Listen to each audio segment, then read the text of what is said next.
क सी कहानी में आपका स्वागत है दोस्तों। तो आज हम सुनेंगे वेद पुराणों की एक कथा। पिछली बार हमने सुनी थी ध्रुव की कथा, किस तरह से उन्होंने तपस्या करके दुनिया में सबसे ऊंचा स्थान प्राप्त किया था।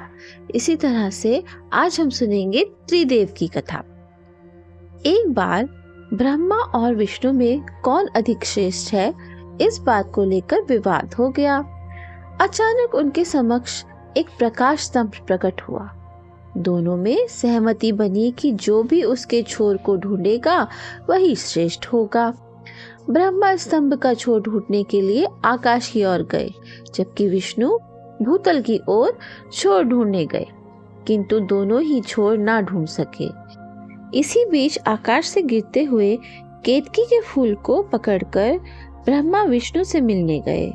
विष्णु ने छोर को ढूंढ पाने में अपनी असमर्थता बताई। तब ब्रह्मा ने केतकी के पुष्प को दिखाते हुए असत्य कहा कि यह उन्हें स्तंभ से ऊपर मिला था। ब्रह्मा के असत्य से शिव रुष्ट हो गए।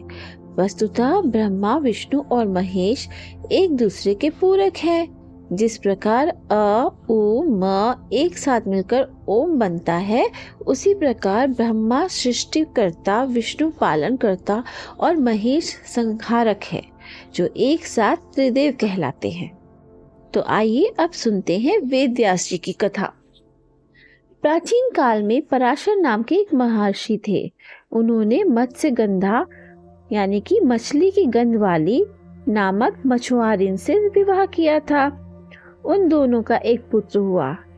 एक द्वीप पर उनका जन्म होने के कारण उनका नाम कृष्णद्वैपायन पड़ा था।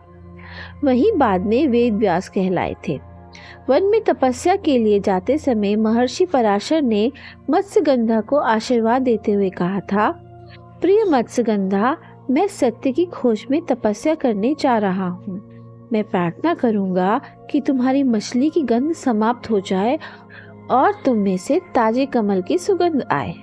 वह सुगंध दूर दूर तक जाने के कारण लोग तुम्हें योजन गंधा, जिसकी गंध दूर तक जाती हो, बुलाएंगे।